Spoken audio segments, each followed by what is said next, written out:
may be Muslim? I felt that it was the natural progression, the natural step forward. And I guess that I was trying to go through all the small print to find the hidden traps, yes, or the hidden clauses.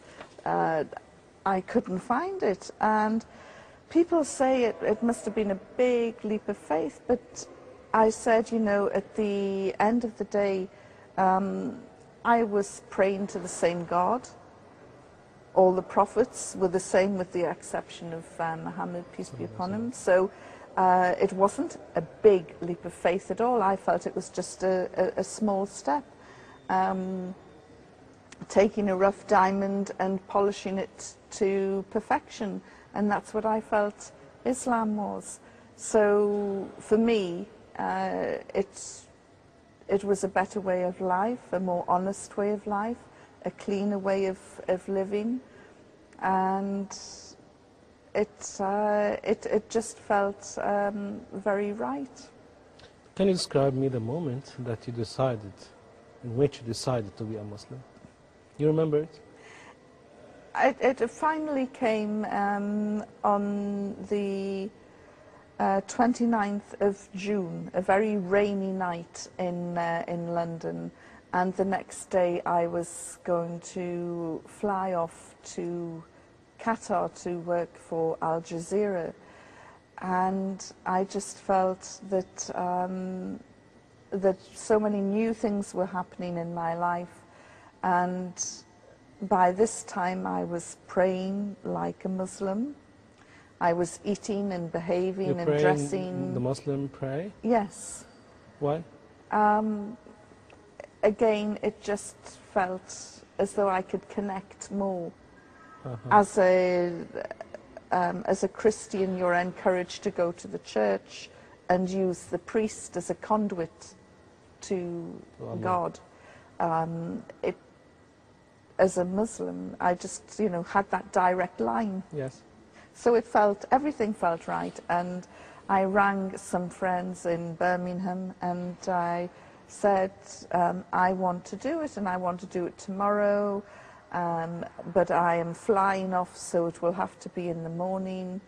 And they drove through the night, and I took my Shahada at home.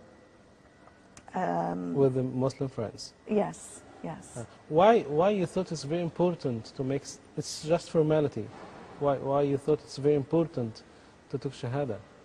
I just thought that that I wanted, if I was going to work and live in a Muslim country, that would be a good time to be a Muslim. And so when I entered Qatar airport, I was barely a few hours old as a Muslim. MashaAllah.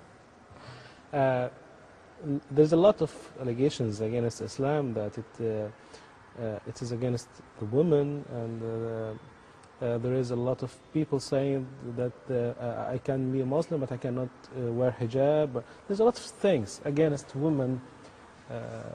It was said that Islam against women. These things wasn't in your mind when you decided to be a Muslim? I didn't wear a hijab for more than a year. I knew it was an obligation, and it didn't matter how many excuses I made.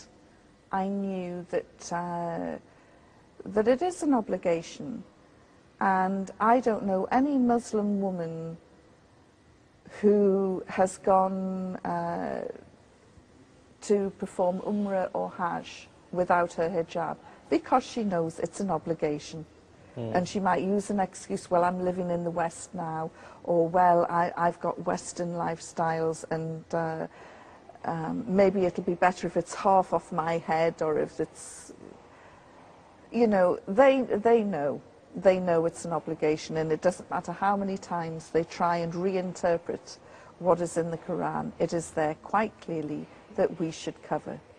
So, having said that, I wouldn't criticize a Muslim woman for not wearing the hijab in the West, because you do propel yourself straight into the front lines, short sword fighting in defense of Islam. I was a Christian all my life and nobody knew it, and I never talked about my faith. Now I'm a Muslim, the whole world knows it just by looking at my head. So it can be quite difficult or challenging in a volatile arena, but I know in my heart that it's the right thing to do, and so I